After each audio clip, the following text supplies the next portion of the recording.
On my 57th birthday at my daughter's penthouse, I felt dizzy and went to the kitchen for water. What I saw there shocked me so badly that I faked a heart attack right on the spot. I'm about to die. At least that's what my daughter Riley thinks. She's sitting across from me in her Seattle penthouse, watching me with predatory focus as she slides a champagne flute toward my hand.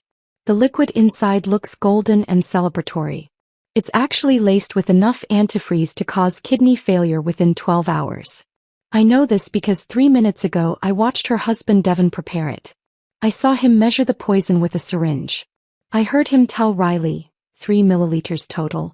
It'll look like natural causes when she dies tomorrow. Before we continue, if you believe that mothers deserve better than betrayal from their own children, please hit that subscribe button. It's free and helps these stories reach others who need to hear them. Now let's see how I survived. It's my 57th birthday, November 8th, and I came to dinner thinking Riley wanted to reconnect. The invitation 2 weeks ago had sounded so warm, so genuine. I want to make it special, Mom. Just the three of us. I'll cook your favorite meal. What she actually meant was, I want to make it look like natural causes, Mom. Just the three of us. So there are no witnesses. The first dose was in the mimosa she handed me when I arrived. I noticed the strange taste, too sweet, chemical, but I drank it anyway because I wanted so desperately to believe my daughter still loved me. Now my head is spinning and my vision is blurred, exactly the way Devin planned. The disorientation was intentional. Make the victim weak and compliant before delivering the fatal dose. To you, Mom, Riley says, her voice honey-sweet and hollow. Happy birthday. Devin is leaning forward slightly in his chair, watching me with barely concealed impatience. They're $480,000 in debt. I found the statements last month. They're about to lose this penthouse, the luxury cars, the designer lifestyle they've built on credit cards and lies. They think killing me will solve everything. They think my life insurance policy and retirement account will save them. They have no idea that I own a $180 million commercial property portfolio. That I've spent 32 years building an empire in complete silence. That the modest retiree they see, the woman in clearance rack blazers who clips coupons and drives a dented Camry, is actually one of the wealthiest property owners in Washington state. I kept it secret because I wanted Riley to develop her own character, her own work ethic. I wanted her to appreciate sacrifice and understand the value of hard work. I thought hiding my wealth would make her strong and independent. Instead, it just made her willing to kill me. I look at the champagne glass. I look at my daughter's face, tight with anticipation. I look at Devin's cold, calculating eyes. And I make my move. I clutch my chest and gasp. My hand flies to my sternum. The champagne flute slips from my grasp and shatters on the marble floor, sending golden poison spraying across Riley's $8,000 area rug. Mom. Riley shrieks, but she doesn't move toward me. I let my knees buckle. I crash to the floor, letting my body go limp. Through my closed eyelids, I hear them panicking, not about me dying but about the evidence soaking into their carpet. What they don't hear is the sound of sirens already approaching. The police I texted 5 minutes ago from the bathroom. The forensics team my attorney is bringing. The private investigator recording everything from his van across the street. They think I'm dying. They think they've won. They have no idea that Brooklyn Carter doesn't lose. But let me back up. Let me tell you how a mother ends up faking her own death on her birthday while her only child watches and waits for the poison to work. Because understanding who I am makes everything else make sense. My name is Brooklyn Carter. I'm 57 years old, and for 3 decades I've lived a carefully constructed double life. When people see me at the grocery store or on the bus, they see exactly what I want them to see. A retired real estate agent in sensible shoes from Payless and blazers from the Macy's clearance rack. I live in a small rent-controlled apartment in Capitol Hill, the same 2-bedroom unit I moved into when Riley was a toddler. My 2009 Toyota Camry has a dented bumper on the passenger side that I've never bothered to fix. Every Sunday morning, I sit at my kitchen table clipping coupons with reading glasses I bought at the dollar store. My neighbors think I'm barely scraping by. Mrs. Martinez downstairs has offered to help me apply for food assistance programs. The Johnsons in 3B bring me casseroles when they think I look too thin. The building superintendent gives me a break on my rent sometimes because he feels sorry for me. What none of them know, what nobody knows except my attorney Vanessa Hartwell, is that I control one of the largest commercial property portfolios in Washington state. Carter and Associates Holdings. The name exists on legal documents buried under layers of LLCs and trust structures designed to keep my identity private. 17 office buildings scattered across Seattle, Tacoma, and Spokane. 6 shopping centers, including 2 in neighborhoods that have tripled in value over the past decade. A dozen residential complexes with hundreds of units generating steady rental income every month. The whole operation is worth $180 million, and it essentially runs itself now. A machine I built from nothing that deposits money into accounts my daughter doesn't know exist. It started small. One rundown duplex I bought at a county tax auction in 1992 for $47,000. I'd been working as a real estate agent for 3 years, living paycheck to paycheck, raising Riley completely alone in a 1-bedroom apartment where she slept in a crib beside my bed. That duplex was in a neighborhood everyone said was hopeless, too far gone to recover. But I saw something others didn't. I saw the new light rail line being planned 2 blocks away. I saw the coffee shop that had just opened on the corner, the first sign of change coming. I bought it with every penny I'd saved and maxed out 2 credit cards for repairs. I did most of the renovation work myself because I couldn't afford contractors. Patched drywall at midnight after Riley fell asleep. Painted trim on Saturday mornings while she watched cartoons. Learned basic plumbing from library books. 6 months later, I rented both units for twice what the previous owner had charged. A year after that, I sold the building for $89,000 and used the profit to buy 2 more properties. For 3 decades, I repeated that pattern. Work triple shifts as a real estate agent. Find undervalued properties before anyone else noticed them. Buy low, improve strategically, rent or sell high. Reinvest every single penny. Never upgrade my lifestyle. Never tell anyone what I was building. I worked open houses on weekends while Riley napped in her carrier beside the sign-in sheet. I brought her to client meetings in a stroller, apologizing to buyers who looked annoyed by her presence. I missed her first steps because I was showing a condo to a difficult investor. I missed her dance recital because I was closing a deal on a strip mall in Olympia. The wealth accumulated slowly at first, then faster than I'd imagined possible. But I never changed my apartment or bought a new car or wore expensive clothes. I kept it all hidden because I had a philosophy about raising my daughter. I wanted Riley to develop her own character, her own work ethic, her own sense of accomplishment. I didn't want her to become one of those trust fund kids who never learned the value of hard work, who coasted on their parents' success and contributed nothing to the world. So I let her believe I was struggling. Let her think I'd taken out massive loans to pay for her dance lessons and her college tuition. I wanted her to see sacrifice, to understand that everything worth having requires effort and dedication. When she got into the University of Washington, I paid her entire tuition by quietly selling 2 apartment buildings I'd acquired in Belltown. She never knew those buildings existed. She thought I'd buried myself in debt to give her an education, and I encouraged that belief. I wanted her to feel the weight of my sacrifice, to be motivated by gratitude, to build a life that honored what I'd given her. I thought I was teaching her values. I thought I was making her strong and independent and resilient. I was catastrophically wrong. Riley's father walked out when she was 3 months old. I woke up one morning to find a note on the kitchen counter, written on the back of a utility bill. I'm not ready for fatherhood. I'm sorry. Don't try to find me. Tom had packed a duffel bag and left for California with a woman he'd met at a sales conference. I never heard from him again. No child support. No birthday cards. No explanation beyond those 2 sentences. So I raised Riley completely alone. My parents had died in a car accident when I was 22, and I was an only child with no extended family. No siblings to call for help. No aunts or uncles or cousins.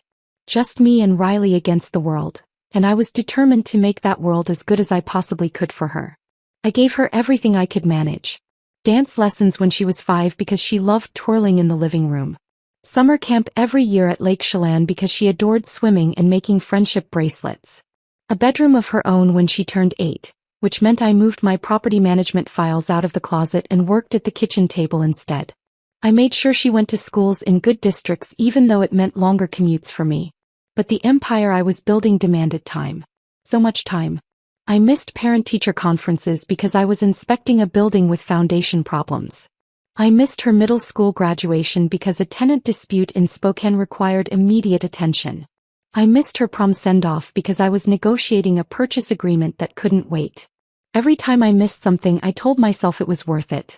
I was building her future. Securing her inheritance. Making sure she'd never struggle the way I had.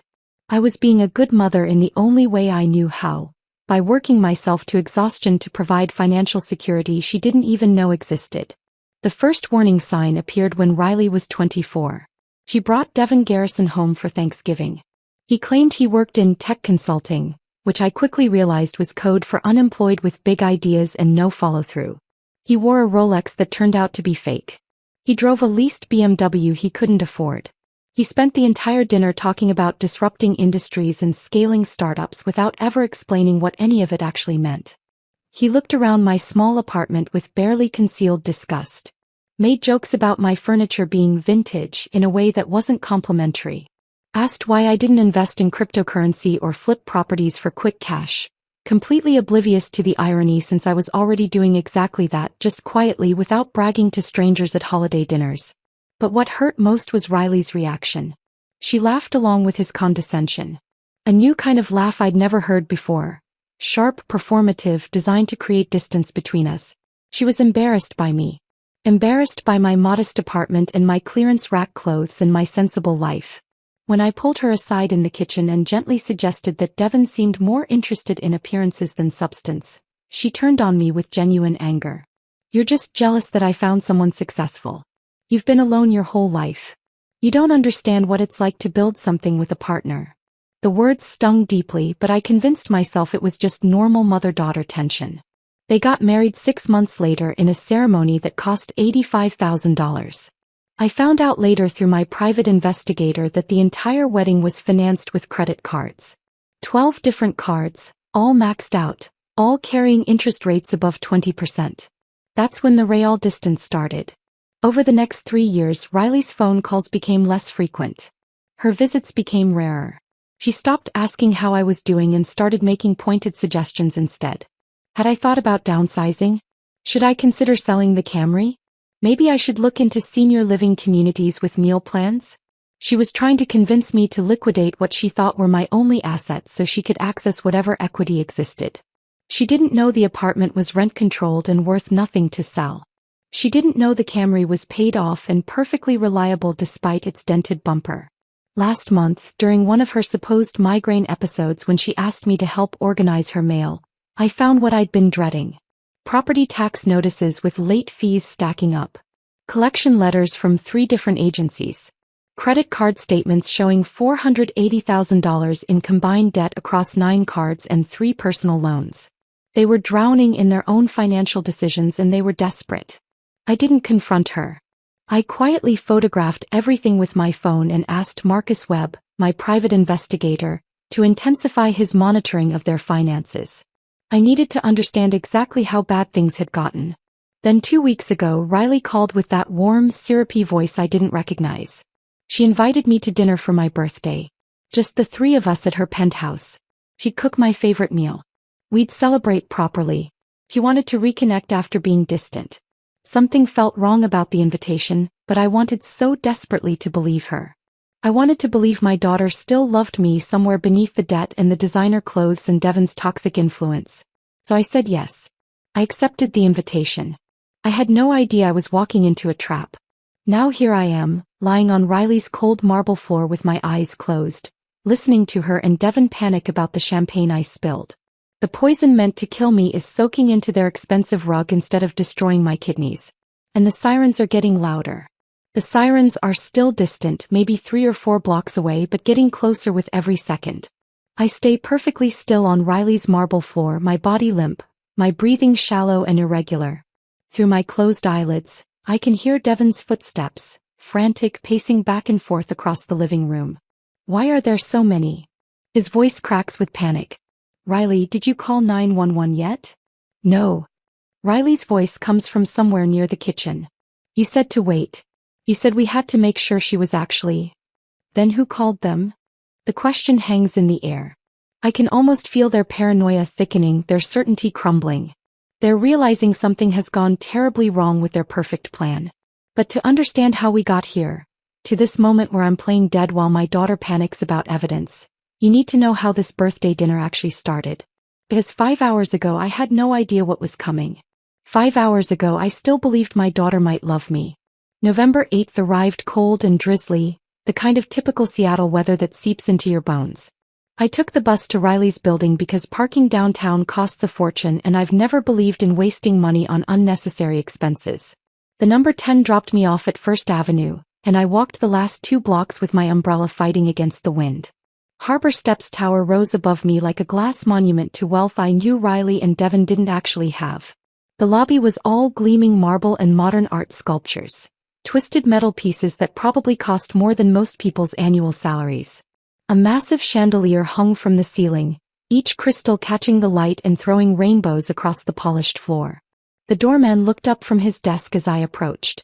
His eyes swept over me, my practical raincoat from Target, my sensible shoes, my purse that had seen better days. His expression shifted from professional courtesy to barely concealed judgment. I could see the question forming in his mind. What is this woman doing here? I'm here to see Riley Garrison, I said, keeping my voice steady and polite. Penthouse 2207.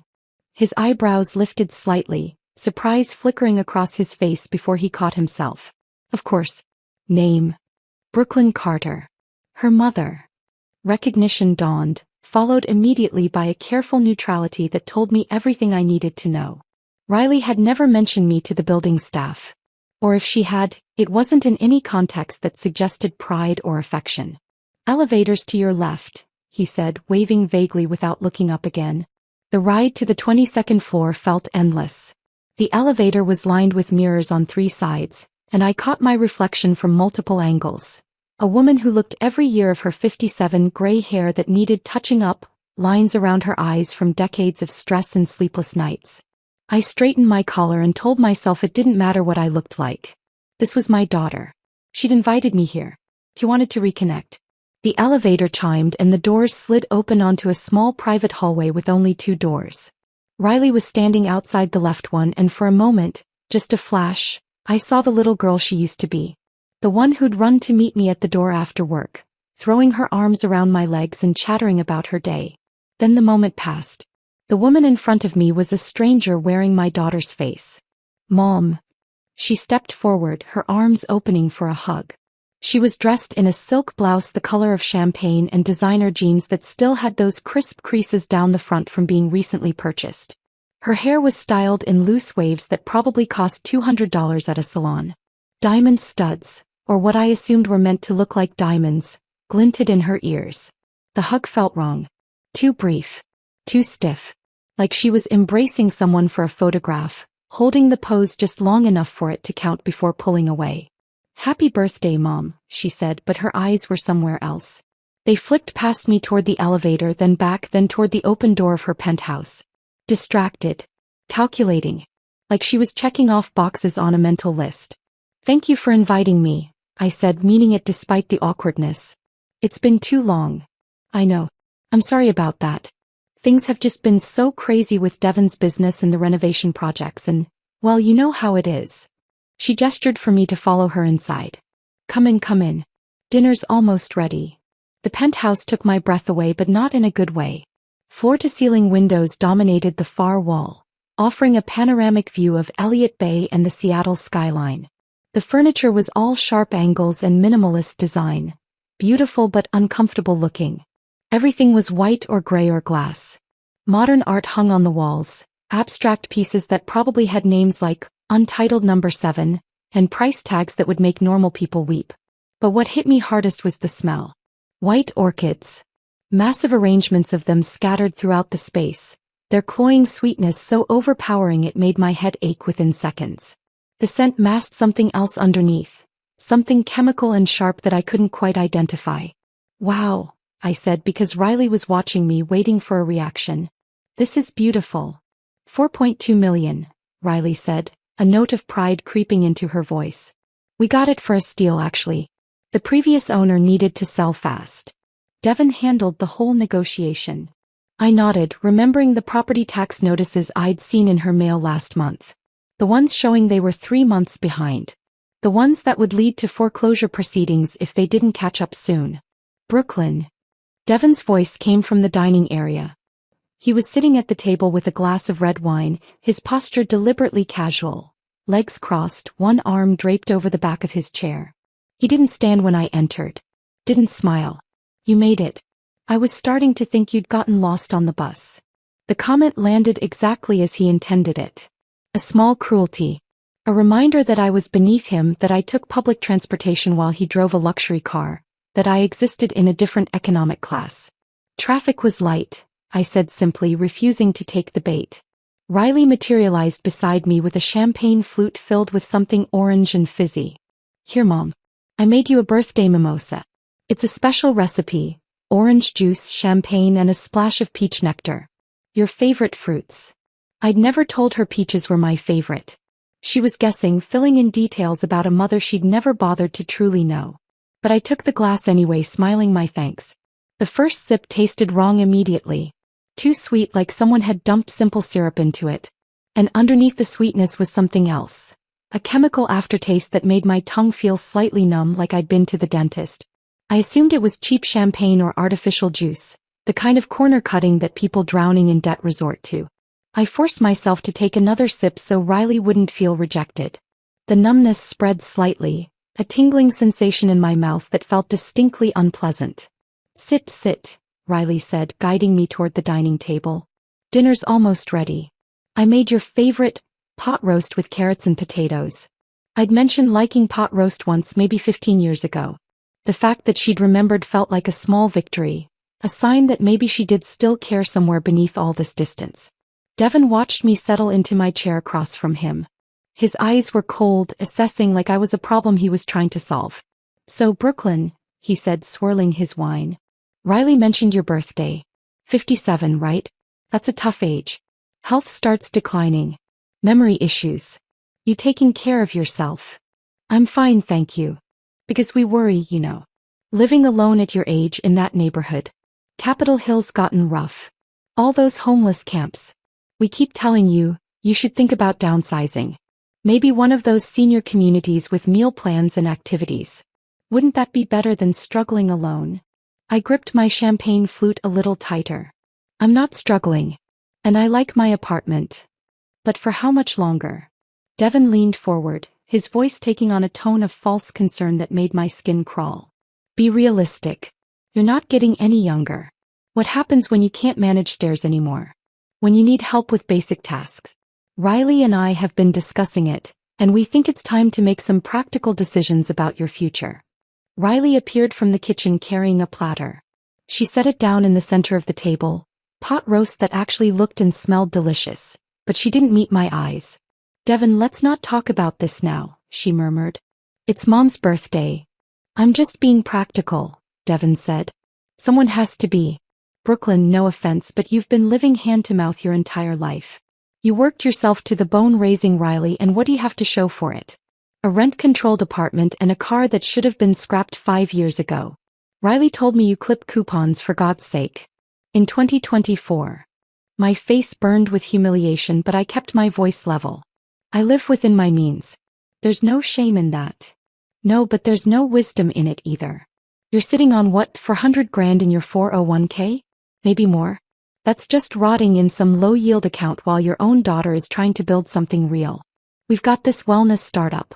Meditation apps, corporate wellness programs, huge market potential, and we're looking for seed investors. You could triple your money in 18 months. Instead, you're hoarding it like some Depression-era miser while Riley loses everything. The words hit me like physical blows. Not because they hurt, I'd heard worse from business rivals over the years, but because Riley was sitting right there saying nothing. Not defending me. Not telling her husband to stop. Just serving pot roast onto plates with her head down and her shoulders tense. I appreciate the offer, I said carefully, but I'm not in a position to invest right now. Not in a position? Devon's voice rose slightly. You're literally sitting on hundreds of thousands of dollars. Your daughter is drowning in debt trying to maintain a lifestyle that shows she's successful, and you won't lift a finger to help her. What kind of mother does that? Devon. Riley's voice was quiet but sharp. That's enough. But it wasn't enough for Devon. He was just getting started and I could see the desperation behind his anger now. The panic of a man watching his constructed reality collapse. That's when the dizziness hit. Sudden. Disorienting. The room tilted sideways like I was on a ship in rough water. My vision blurred at the edges, everything going slightly soft and out of focus. My hands felt heavy and clumsy as I gripped the edge of the marble table, trying to steady myself. This wasn't my blood pressure medication needing adjustment. This wasn't stress or anxiety. This was something chemical, something wrong being introduced into my system. I just need some water, I managed to say, my voice coming out thinner than I intended. The kitchen, I'll just grab a glass. Devon's response was immediate and, in retrospect, completely revealing. His tone shifted from hostile to performatively concerned in a single breath. Sit down, Brooklyn. You look terrible. Riley will get it for you. You need to rest. But every instinct I'd developed over decades of navigating dangerous business deals was screaming at me to move. To get away. To find out what was happening. No, I said, pushing myself to my feet despite my unsteady legs. I need to walk it off. I'll be fine. I stumbled toward the hallway, one hand on the wall for support. My heart was pounding, not from exertion but from a fear I couldn't yet name. Behind me, I heard Riley and Devon's voices drop to urgent whispers, too quiet to make out the words but sharp with tension. The hallway stretched before me longer than it should have been. And that's when I noticed what I'd been too distracted to see when I arrived. The walls were covered with photographs. Enormous black and white prints in expensive frames. Riley and Devon at what looked like a charity gala, both in formal wear, champagne glasses raised. Riley and Devon on a yacht, the Mediterranean coastline behind them. Riley and Devon in ski gear at some resort, mountain peaks in the background. Every single image showed wealth and status they didn't actually possess. Every frame told a story of success built entirely on borrowed money and lies. But what broke my heart was the absence. Not a single photograph included me. Not one image from Riley's childhood. Not the picture from her college graduation where I stood beside her in my thrift store suit, so proud I could barely speak. That photo used to sit on her bookshelf in her first apartment. She'd kept it for years. Now it was gone. Erased. Like I'd never existed. Like the sacrifices I'd made, the life I'd built for her, meant nothing compared to these carefully staged images of a fake life. My legs carried me forward, but my heart was breaking with each step. The dizziness was getting worse, my vision narrowing at the edges. I reached out to steady myself against the wall and my hand left a smudge on the pristine white paint. That's when I heard the voices coming from the kitchen. Hushed but urgent. Conspiratorial. I pressed my back against the wall and peered through the narrow gap where the door stood slightly ajar. And everything I thought I knew about my daughter shattered in an instant. And everything I thought I knew about my daughter shattered in an instant. Through the 3-inch gap in the kitchen door, I could see Devon standing at the center island. The recessed lighting cast sharp shadows across his face, making him look like something from a nightmare. In front of him sat my champagne flute, the one I'd left on the coffee table in the living room when I'd excused myself. But it wasn't alone anymore. Beside it sat a small amber vial. No label. No prescription information. Just dark glass catching the light. Next to that was a graduated syringe, the kind with precise measurement markings etched along the side. The kind you'd use in a laboratory. Or the kind you'd use if you needed to get a dosage exactly right. My breath caught in my throat, creating a small sound I immediately regretted. I pressed myself flatter against the hallway wall, praying they hadn't heard. Devon was holding the vial up to the light, examining it with the clinical detachment of someone conducting a science experiment. Not the nervous energy of someone about to commit murder. Just cold, calculated focus. Riley stood by the farmhouse sink on the far side of the kitchen. Her back was to me, but I could see her hands gripping the granite countertop, her knuckles bone white from the pressure. That Cartier bracelet Devon had given her for their second anniversary, the one that had probably added another $15,000 to their debt, caught the light and sparkled with obscene cheerfulness. How much did you already give her? Riley's voice was barely above a whisper, but the kitchen's marble surfaces and steel appliances created perfect acoustics. Every word carried to where I stood frozen in the hallway. My mind was screaming at me. Run. Call the police. Do something. But my body wouldn't respond. I was paralyzed by the absolute impossibility of what I was witnessing. This couldn't be real. This couldn't be my daughter discussing. 0.5 milliliters in the mimosa, Devon said, and his tone was so matter-of-fact it made my stomach turn. Like he was explaining a cooking measurement. Like this was a recipe he'd followed before. Just enough to make her disoriented and compliant. The antifreeze is sweet. Masks itself in orange juice perfectly. She didn't even hesitate when she drank it. Antifreeze. The word echoed in my skull. The chemical taste I'd noticed. The strange numbness in my mouth. The dizziness that had come on so suddenly. They'd already poisoned me. Now we finish it with the champagne, Devon continued, unscrewing the vial cap with steady hands. 3 milliliters total.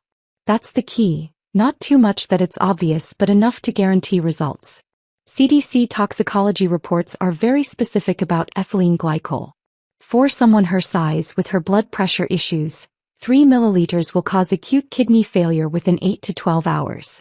Looks exactly like natural causes. He began drawing liquid from the vial into the syringe, pulling the plunger back with practiced precision.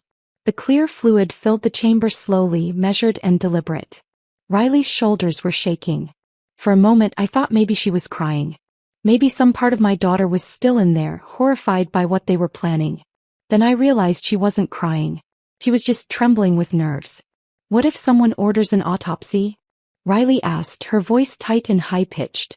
What if they test for it? They won't. Devon's confidence was absolute.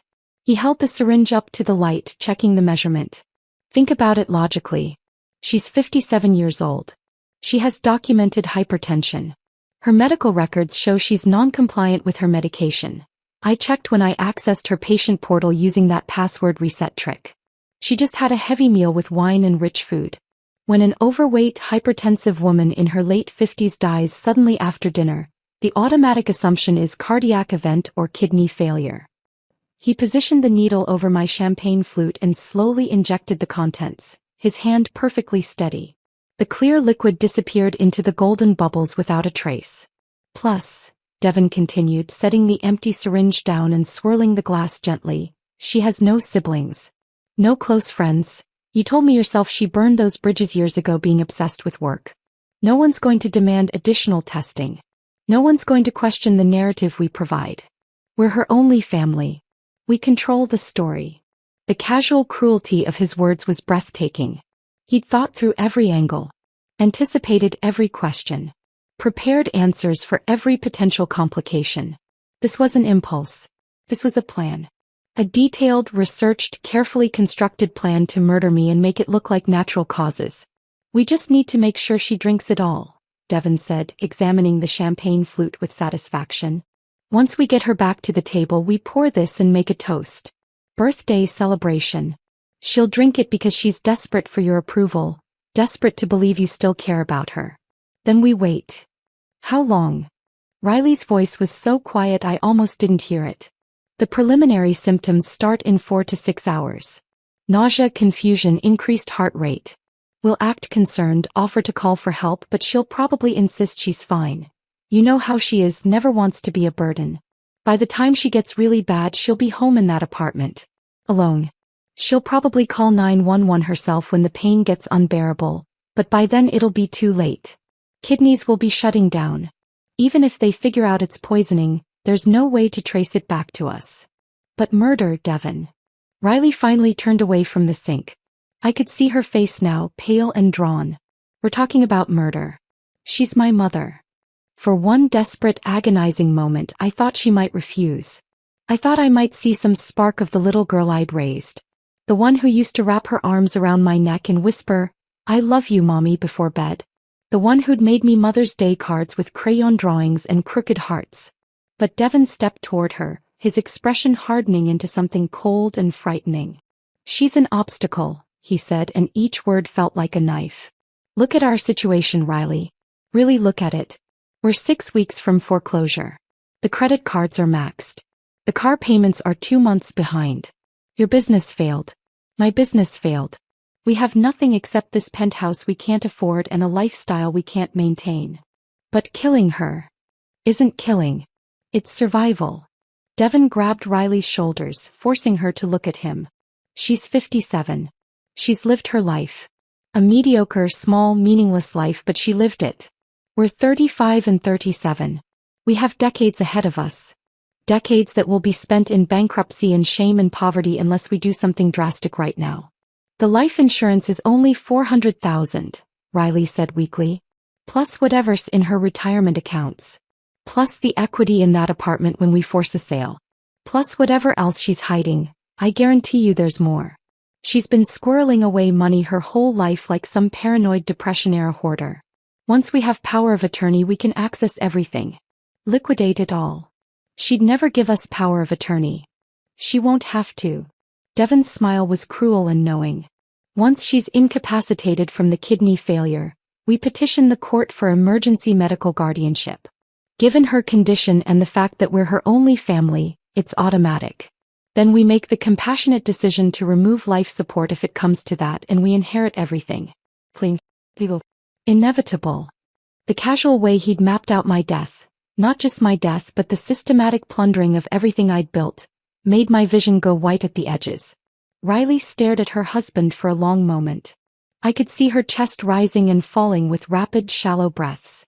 Her hands twisted together, the wedding ring she'd bought on credit catching the light. Then she nodded.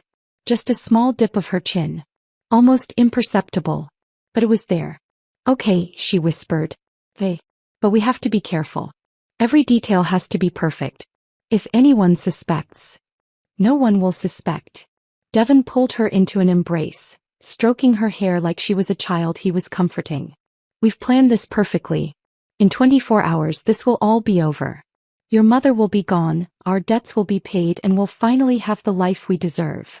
The life we deserve, Riley repeated, and the hollow way she said it made me want to scream. I backed away from the door with legs that barely supported my weight. My back hit the wall across the hallway and I had to bite down on my fist to keep from making a sound. My own daughter. The child I'd carried for 9 months. The baby I'd nursed in the middle of the night. The little girl I'd rocked through nightmares and held through tears and sacrificed everything to protect. She just agreed to murder me. Not for some fortune she knew existed. But for what she thought was a modest insurance policy and maybe $50,000 in retirement savings. She was willing to kill me for money that wouldn't even cover half their debt. The dizziness from the poison mimosa was getting worse. My vision swam at the edges, and I could feel my heart racing in an irregular, frightening rhythm. The antifreeze was working exactly as Devon had planned, making me weak, making me disoriented, making me vulnerable for the finishing dose. But something else was happening too. Something Devon couldn't have predicted. The fear and betrayal I felt was crystallizing into something harder. Something cold and sharp and absolutely focused. They'd underestimated me. Assumed I was weak. Assumed I was helpless. Assumed I'd built nothing worth protecting. They had no idea who Brooklyn Carter really was. They didn't know about the $180 million portfolio. They didn't know about the legal protections I'd put in place. They didn't know about the team of professionals I'd assembled. The attorney, the private investigator, the detective who owed me favors. Most importantly, they didn't know that I'd been documenting their financial collapse for months. That I'd suspected something was coming. That I'd prepared for exactly this kind of worst-case scenario. I pushed myself away from the wall and stumbled down the hallway toward the powder room I'd noticed near the entrance. My hands shook as I turned the knob and slipped inside, locking the door behind me with a quiet click that sounded impossibly loud in the silence. The bathroom was small but expensive. Marble countertops, designer fixtures, scented candles that probably cost $40 each. I gripped the edge of the sink and stared at my reflection in the mirror. My face was pale, almost gray. My pupils were slightly dilated. Small signs of the poison already working through my system. But my eyes were clear, focused, filled with a rage so pure it felt like electricity in my veins. I pulled my phone from my purse with trembling hands and opened my encrypted messaging app. 3 messages. 3 people who would understand exactly what to do. The first went to Lieutenant Grace Nakamura, Seattle PD. We'd worked together 2 years ago on a tenant fraud case. She owed me, and she was someone who didn't ask unnecessary questions. Code red. Attempted homicide in progress. 57 years old female. Suspects, family members. Poisoning via antifreeze in beverage. Address. Penthouse 2207 Harbor Steps Tower, 1221 First Avenue. Covert response required. Evidence in kitchen. Champagne flute contains ethylene glycol. Do not announce arrival. The second went to Vanessa Hartwell, my attorney and the only person who knew about Carter and Associates Holdings. Execute safeguard protocol immediately. Attempted murder confirmed. Activate forensic accountants and bring emergency medical team to Harborview Medical Center. I'm going under. Document everything. The third went to Marcus Webb, my private investigator. Omega situation. Get to Harbor Steps Tower now. Bring audio-video surveillance equipment. Park across street. Record everything from this point forward. Suspects: Riley Garrison and Devin Garrison. Crime: attempted murder by poisoning. I hit send on all 3 messages and then deleted them from my visible chat history. The encrypted app would keep them on the recipient's devices, but there'd be no trace on mine if someone checked. I splashed cold water on my face, watching the droplets run down my chin and drip into the marble sink. My reflection stared back at me. A woman who looked every year of her age, who looked tired and scared and hurt. But underneath that there was something else. Something Devin and Riley would never see coming. I dried my face with one of their expensive hand towels and took a deep breath. It was time to give the performance of my lifetime. Time to walk back into that living room, accept that poisoned champagne, and fake a collapse so convincing they'd never suspect I'd heard every word. Let them think I was dying. Let them panic about evidence. Let them believe they'd won. By the time they realized their mistake, the handcuffs would already be closing around their wrists. I unlocked the bathroom door and stepped back into the hallway ready to finish this.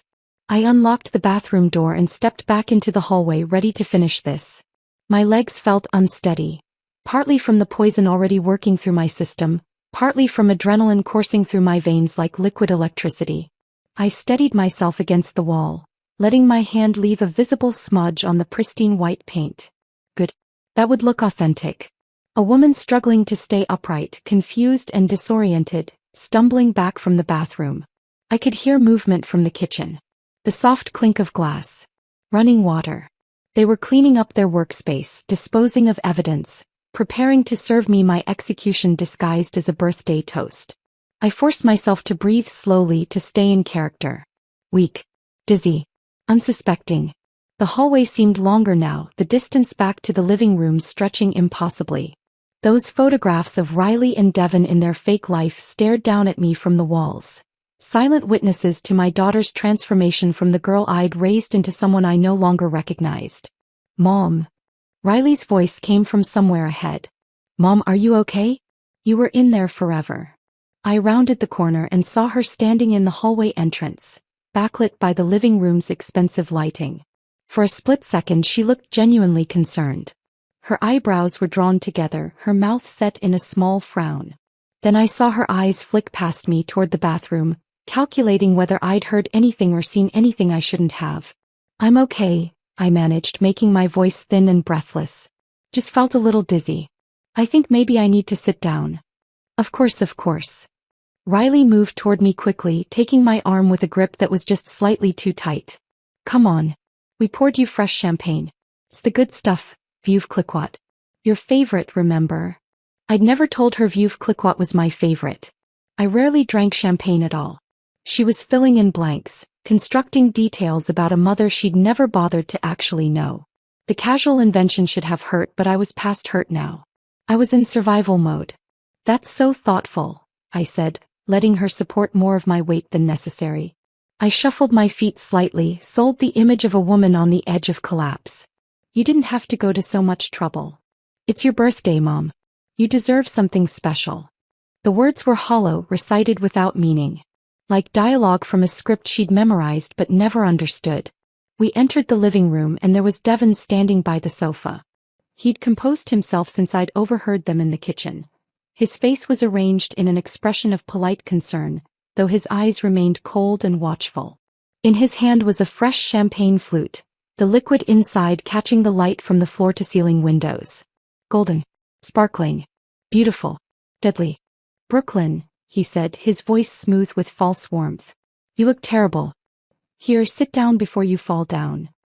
He gestured to the sofa with his free hand while keeping the champagne flute carefully level in the other.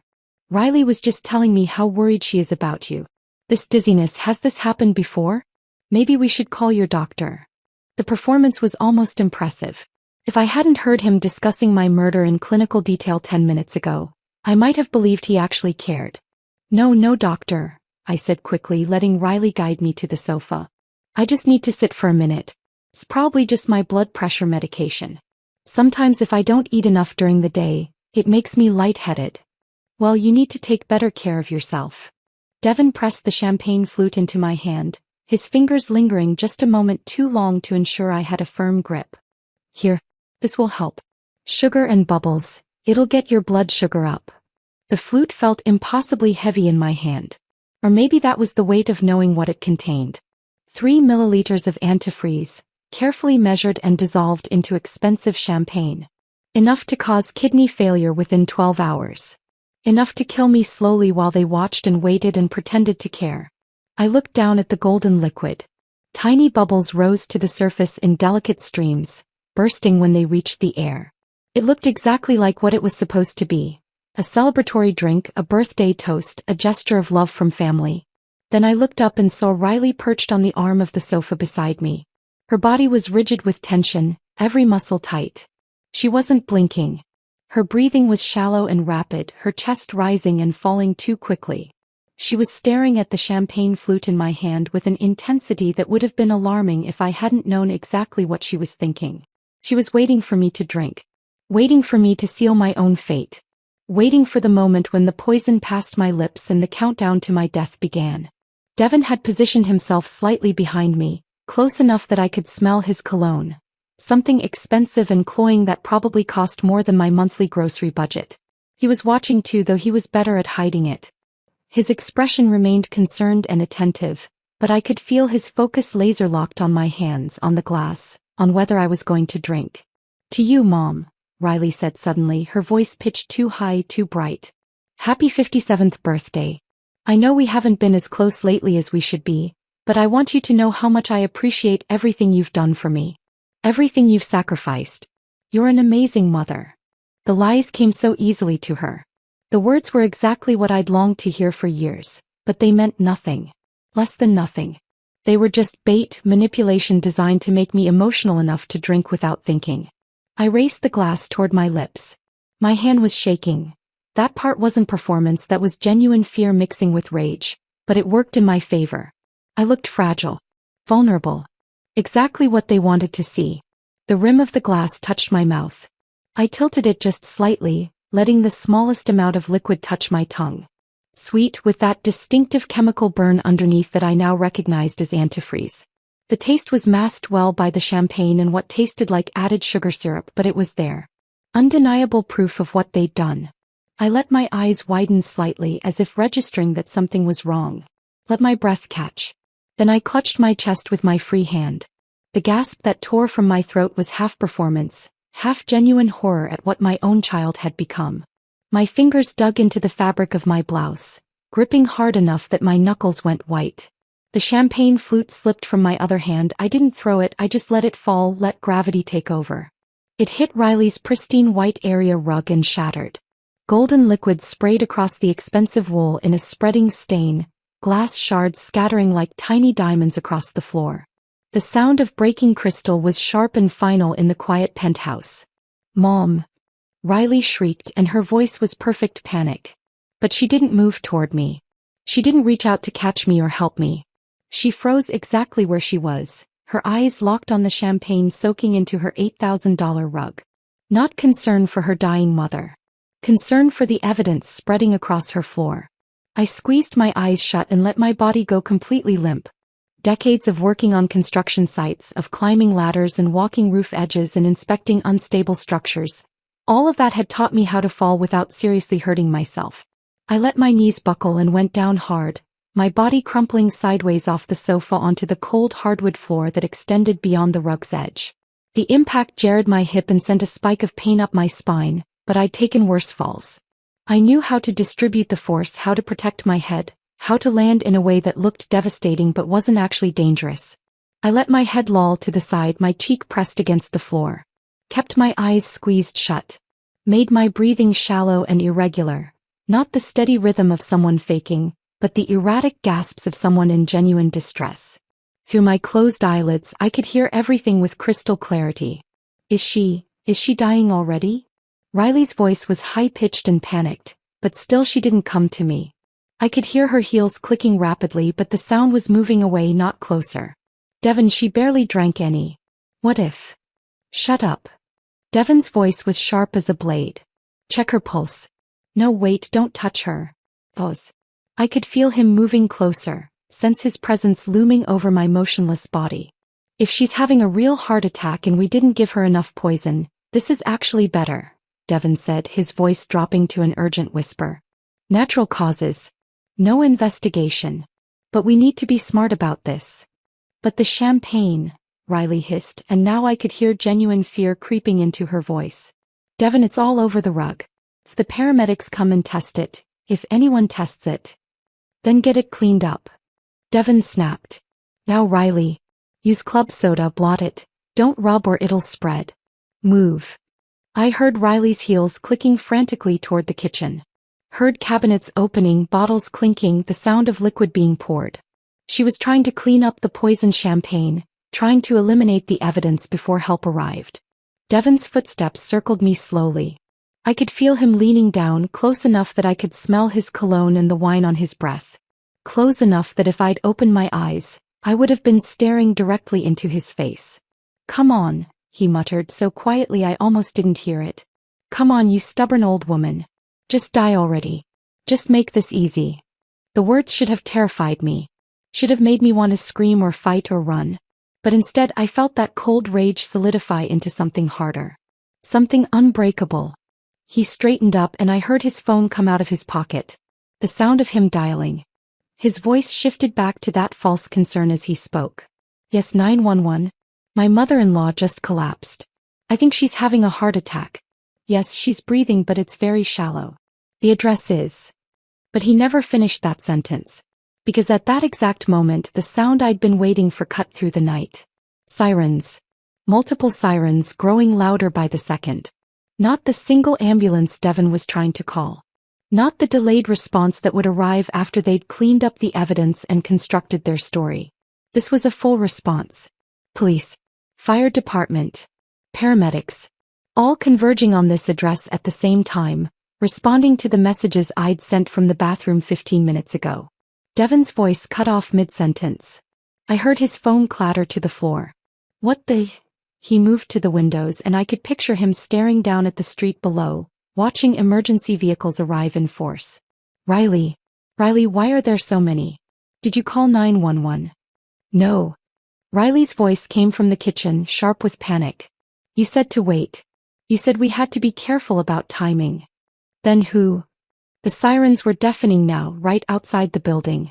I could hear car doors slamming, multiple sets of footsteps, the crackle of police radios. Something's wrong. Devon's voice had lost all its smooth confidence. Now it was raw panic, real fear. This isn't normal. This is too fast, too coordinated. He did something. That old woman did something. She couldn't have. Riley was back in the living room now and I could hear her pacing, her heels clicking erratically across the floor. She was dizzy, she was confused, she barely made it back from the bathroom. Then explain this. Devon shouted and I heard something hit the wall. Explain why there are 5 police cars and 2 ambulances outside right now. The penthouse door exploded inward. Not literally, but the force of the entry made it sound that way. Heavy boots pounded across the marble entryway. Multiple voices shouted commands in that specific authoritative tone that meant law enforcement. Seattle PD. Hands where we can see them. Step away from the victim. I kept my eyes closed, kept my body perfectly limp. Professional hands were on me within seconds. Checking my pulse, my breathing, my responsiveness.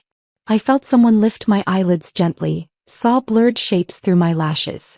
Ma'am, can you hear me? I'm Officer Martinez with Seattle Fire. You're safe now. We've got you. But the voice that mattered came half a second later, so quiet that only I could hear it. A woman's voice, low and close to my ear. Mrs. Carter, it's Vanessa. The recording devices are active. Forensics has the champagne sample and the vial from the kitchen. Marcus has video from outside. You're clear. You can stop now. Relief flooded through me so powerfully I almost broke character. But I held on just a moment longer, letting my eyelids flutter open just slightly. Through my lashes I saw organized chaos. Uniformed officers. Paramedics with equipment.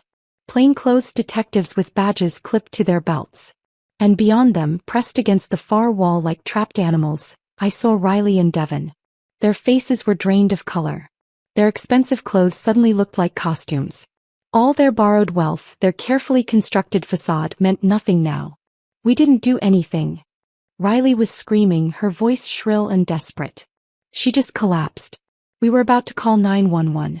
This is insane. Her performance was good. Almost believable. The terrified daughter watching her mother have a medical emergency. But I knew better. I knew the calculation behind those tears. Devon tried a different approach, his voice shifting to indignant authority even though it shook at the edges. This is a massive overreaction. My mother-in-law had a dizzy spell. You're traumatizing her with all this chaos. I want badge numbers. I'm calling my lawyer. But then Lieutenant Grace Nakamura stepped into my field of vision. Her badge was clipped to her belt, her expression carved from granite and absolute certainty. Riley Garrison, Devon Garrison, she said, her voice cutting through all their protests like a knife. You're both under arrest for attempted murder. Riley Garrison, Devon Garrison, Lieutenant Nakamura said, her voice cutting through all their protests like a knife. You're both under arrest for attempted murder. You have the right to remain silent. Anything you say can and will be used against you in a court of law. You have the right to an attorney. If you cannot afford an attorney, one will be provided for you. The Miranda rights continued, each word falling like a hammer blow in the suddenly silent penthouse. I kept my eyes mostly closed, just watching through my lashes as the scene unfolded around me. The paramedics were professional and gentle, checking my vital signs with practiced efficiency, but I could tell from their body language that they'd been briefed. They knew this wasn't a simple medical emergency. They knew they were part of a criminal investigation. No. Riley's voice came out as a broken whisper. No, this is wrong. This is a mistake. Her legs gave out. A female officer in uniform caught her arm before she hit the floor, steadying her with a firm grip that was more restraint than assistance. Mom. Riley's voice rose to a shriek. Mom, tell them. Tell them this is a mistake. We would never, I would never. I remained perfectly still, my breathing shallow, my face slack. Let her beg. Let her panic. Let her feel a fraction of the terror she'd planned for me. We didn't do anything. Devon had found his voice again and he was trying for outraged indignation, but it came out sounding desperate and hollow. She had a dizzy spell. We were about to call for help. This is insane. You're traumatizing a sick woman with this ridiculous display of force. Step back, sir. A uniformed officer moved between Devon and where I lay on the floor. Keep your hands visible. I want my lawyer, Devon said, his voice rising. I'm invoking my right to counsel right now. You can't question us. This is harassment. We were having a birthday dinner with family and attempting to poison Mrs. Carter with antifreeze. Lieutenant Nakamura interrupted calmly. She pulled out her phone and showed Devon something on the screen. We have video surveillance from outside this unit. We have testimony from Mrs. Carter sent before her collapse. We have the champagne sample currently being tested by our forensics team, along with a vial and syringe recovered from your kitchen. Your internet search history for the past 2 weeks includes multiple queries about ethylene glycol toxicity, symptoms of kidney failure, and how long various poisons take to be detected. The color drained from Devon's face so completely he looked like he might faint. You can't, he stammered. You need a warrant for that. You can't just come into our home and... Exigent circumstances, Mr. Garrison. When we receive credible information that a murder is in progress, we don't need a warrant to enter and secure the scene. Nakamura gestured to 2 other detectives who were already moving through the penthouse with evidence bags and cameras. You'll have plenty of time to discuss the finer points of search and seizure law with your attorney. Right now, you need to comply with Officer Rodriguez and put your hands behind your back. I heard the metallic click of handcuffs closing. Once, twice. The sound was deeply satisfying. This is insane, Riley was sobbing now, her carefully applied makeup running in dark streaks down her face. Mom, please, you have to tell them. This is a misunderstanding. We were trying to help you. You were sick and we were worried and… Ma'am, you need to stop talking. The female officer holding Riley's arms spoke firmly but not unkindly. Anything you say right now can and will be used against you. I strongly advise you to wait for your attorney. But Riley couldn't stop. The words kept pouring out, desperate and panicked. We didn't poison anyone. That's ridiculous. Why would we do that? He's my mother. I love my mother. We were celebrating her birthday. The champagne was just champagne. She must have had a reaction to her medication or something. This is all a terrible mistake.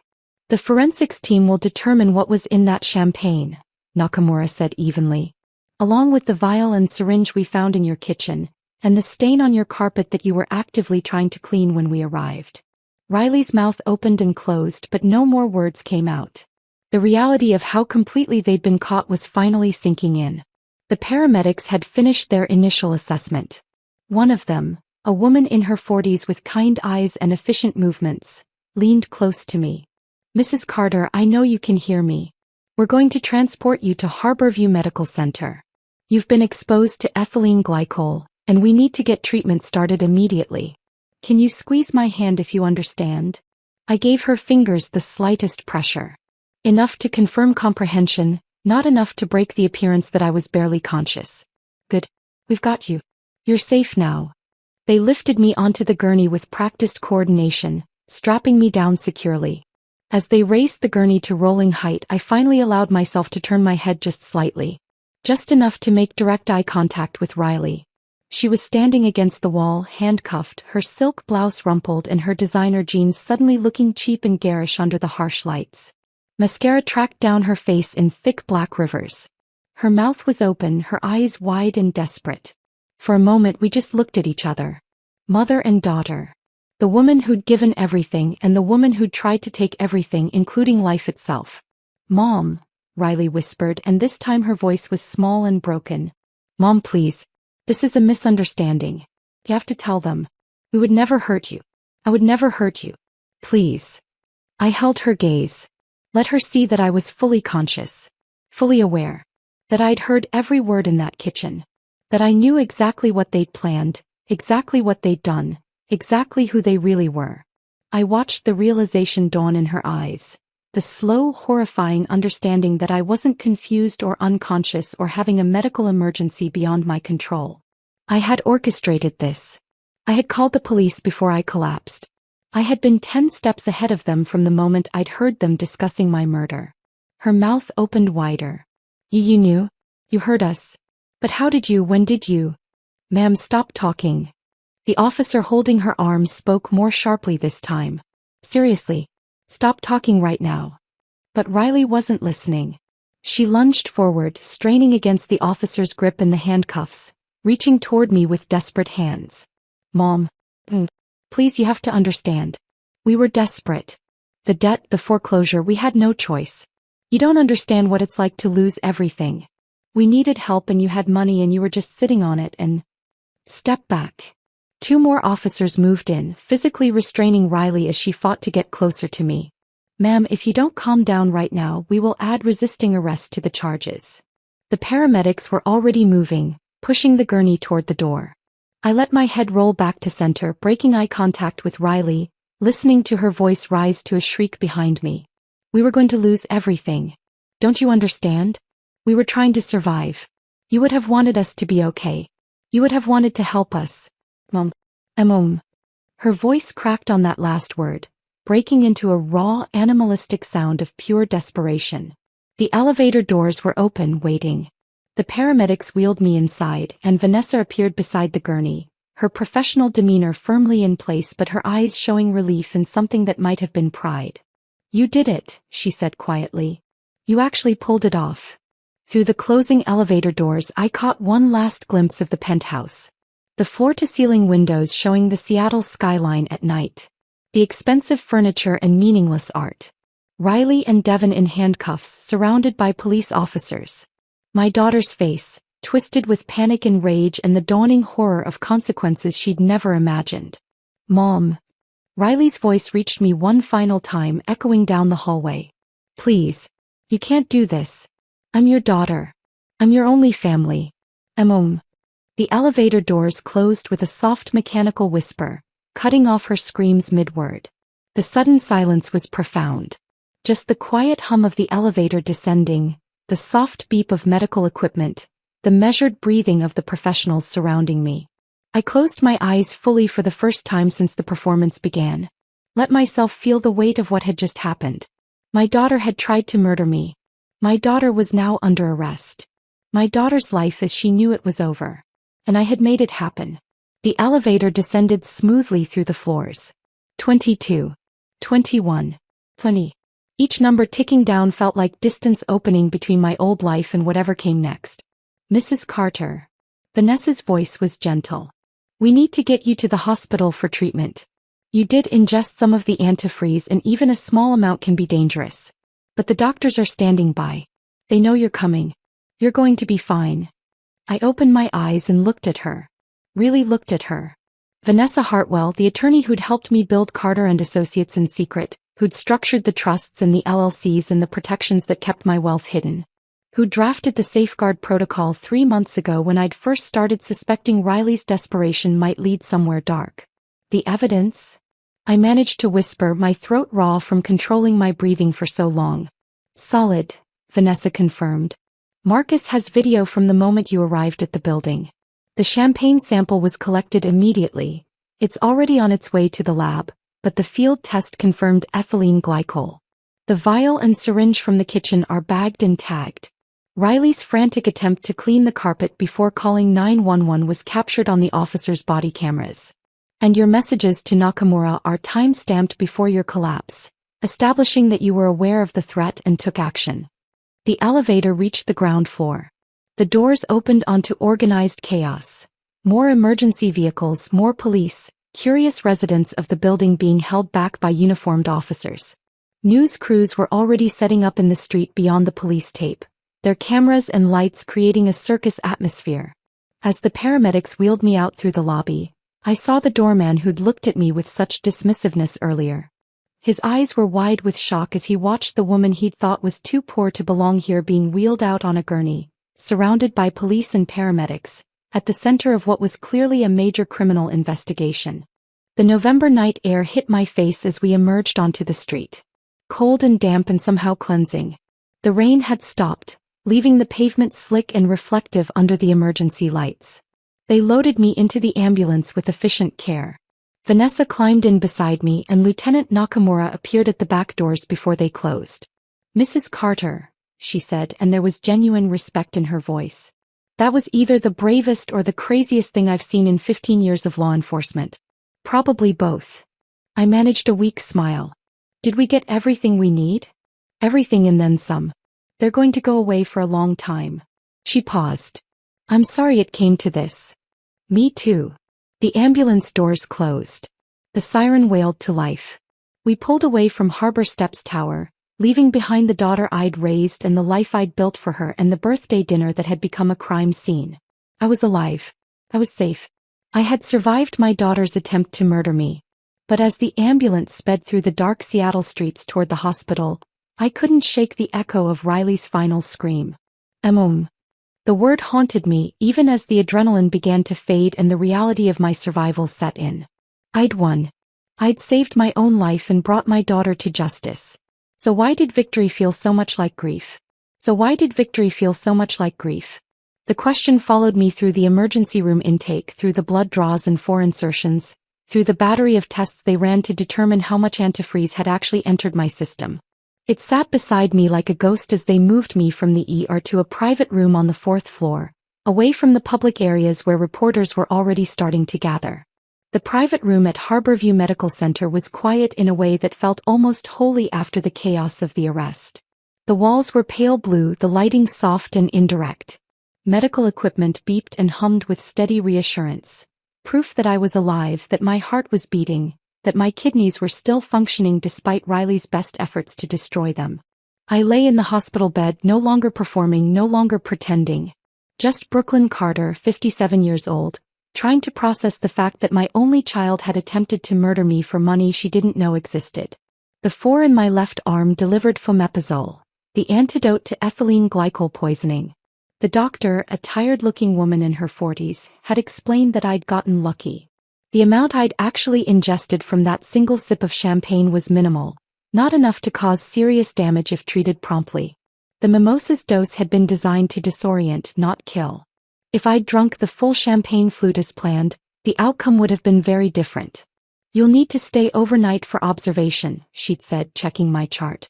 "But barring any complications, you should be able to go home tomorrow. You're a very fortunate woman, Mrs. Carter." Fortunate. The word felt obscene given the circumstances. Vanessa sat in the chair beside my bed, her laptop open, her expression focused and professional despite the late hour.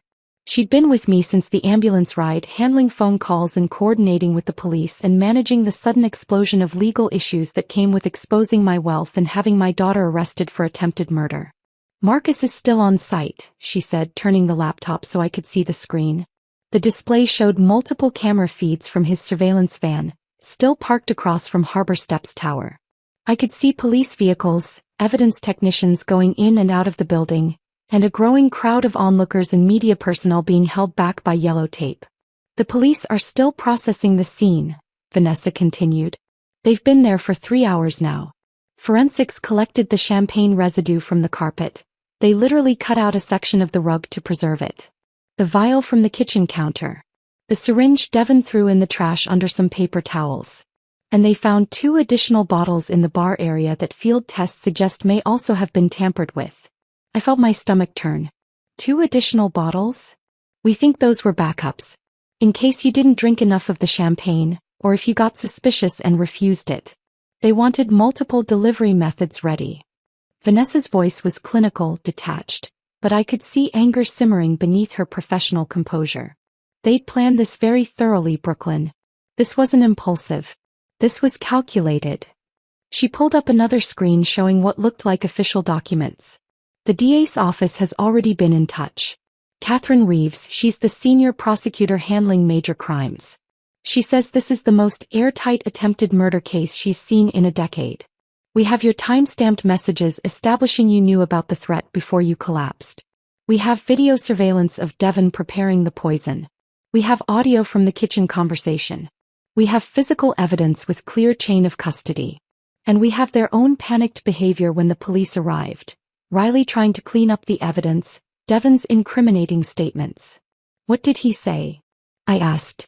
When the first officers arrived and started asking questions, Devon said, and I quote, "She was fine until she drank the champagne." He literally placed her at the scene of poisoning in his very first statement. Vanessa allowed herself a small, grim smile. "His lawyer is going to have nightmares about that." I stared at the surveillance feeds showing my daughter's building.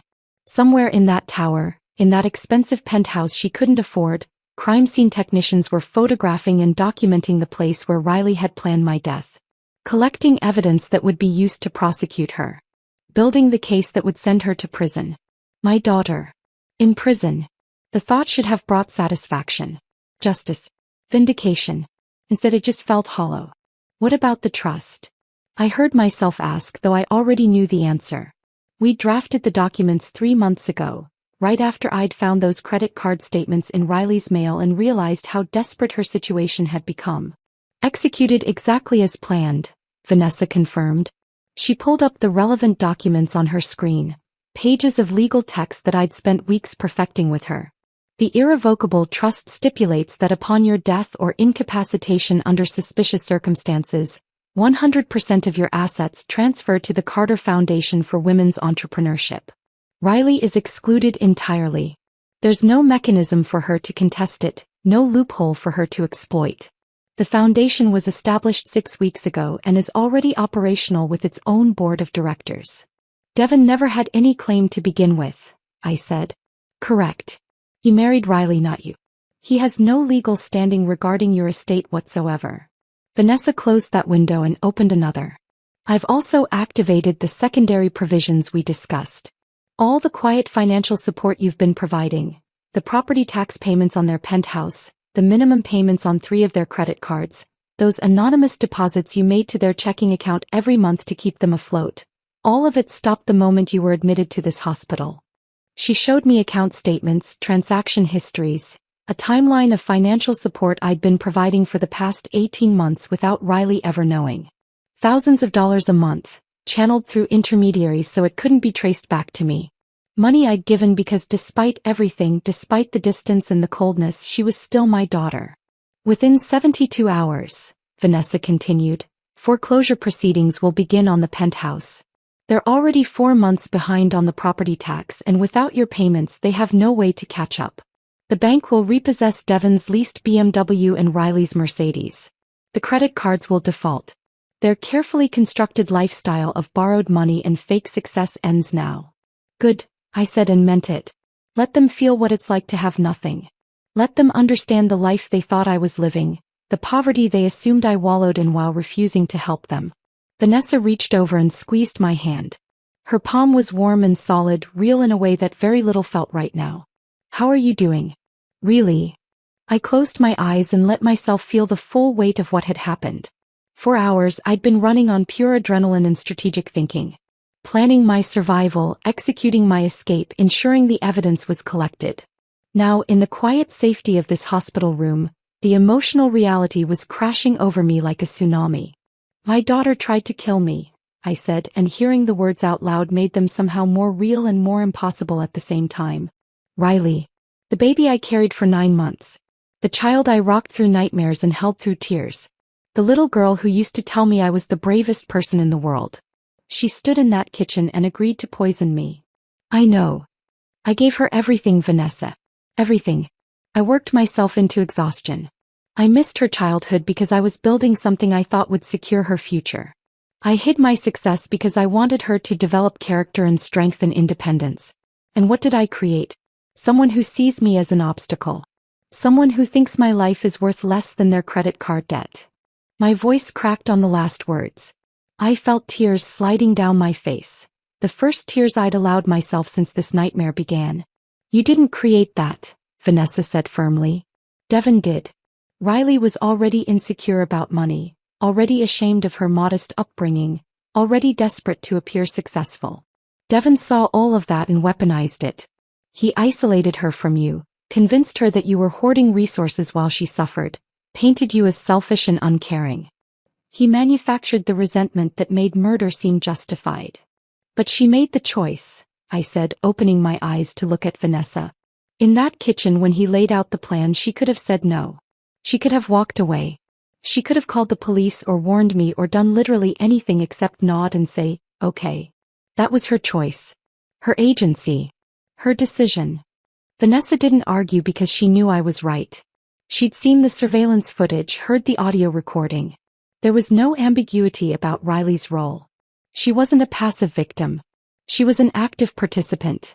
Lieutenant Nakamura will be here soon to take your full statement, Vanessa said after a moment. The prosecutors want you to testify when this goes to trial. I need you to understand what that means. Riley's defense attorney, and she'll hire the best she can afford, probably going even deeper into debt, will paint you as vindictive and manipulative. They'll claim you fabricated evidence. They'll argue you're senile or confused or suffering from paranoid delusions. They'll suggest you orchestrated this whole thing because you're angry about Riley's marriage or jealous of her success or mentally unstable. Let them, I said, sitting up straighter in the hospital bed. The 4 tugged at my arm, but I ignored it. Let them say whatever they want. I heard what I heard in that kitchen. I saw Devon measure poison into my drink. I tasted the antifreeze in that champagne. Those are facts, not delusions. And I'm not going to let my daughter avoid consequences just because she came from my body. Vanessa nodded and I saw approval in her eyes. That's what I needed to hear. Because this is going to get ugly, Brooklyn. It's already starting. There are news vans outside this hospital right now. The story is everywhere. Seattle mother escapes daughter's murder plot. Birthday dinner turns into crime scene. Your name is public. And within 24 hours, someone is going to dig into your background and discover Carter and Associates holdings. I felt my stomach tighten. My wealth becomes public. Yes. The life you've spent 32 years hiding becomes front page news. Secret millionaire mom outwits killer daughter. The media will have a field day. Every decision you've ever made will be scrutinized and judged by strangers. People will question why you hid your money. They'll call you manipulative for not helping Riley financially. They'll debate whether you somehow drove her to this. I looked at my reflection in the darkened window. The woman staring back looked older than 57. Tired. Hurt. But not broken. There was something new in her eyes. Something harder than before but also strangely clear. Let them talk, I said quietly. I've spent 3 decades hiding my success because I thought it would protect Riley's character. I thought if she didn't know about the money, she'd develop her own work ethic and values and sense of self-worth. Look how that turned out. She developed resentment instead. She learned to see me as worthless. Maybe it's time the world knows exactly who Brooklyn Carter is. Not the persona I created, but the woman who built an empire in silence and survived her own daughter's murder attempt. Vanessa smiled, really smiled for the first time since this started. There's the woman I know. A knock on the door interrupted us. Lieutenant Nakamura entered, her badge still clipped to her belt, her expression professional but not unkind. She held a digital recorder in one hand and a notepad in the other. Mrs. Carter, she said. How are you feeling? Alive, I said simply. Good. I'm glad. She pulled up a chair and set the recorder on the table beside my bed. I need to take your statement. This is going to take a while and some of it will be difficult. But I need you to walk me through everything, from the moment you arrived at the penthouse until the moment we made the arrest. Every detail matters. I took a deep breath, felt the 4 pull at my arm, heard the monitors beeping steadily behind me, looked at Vanessa's reassuring presence, then at Nakamura's attentive focus. Hey, I said, let me tell you about my daughter's birthday gift to me. And I began. The statement took 3 hours. Lieutenant Nakamura asked questions in methodical detail, walking me through every moment from the bus ride to Riley's building through the arrest and ambulance transport. She made me describe the taste of the mimosa, the sensation of the dizziness, the exact words I'd heard through the kitchen door. She asked about my relationship with Riley, about Devon, about the financial support I'd been secretly providing. I answered every question honestly, my voice steady even when the memories threatened to overwhelm me. Vanessa sat quietly throughout, occasionally making notes but mostly just being present. A silent anchor keeping me grounded. When it was finally over, when the recorder clicked off and Nakamura closed her notepad, I felt hollowed out. Like I'd just excavated the worst parts of my life and laid them bare for official documentation.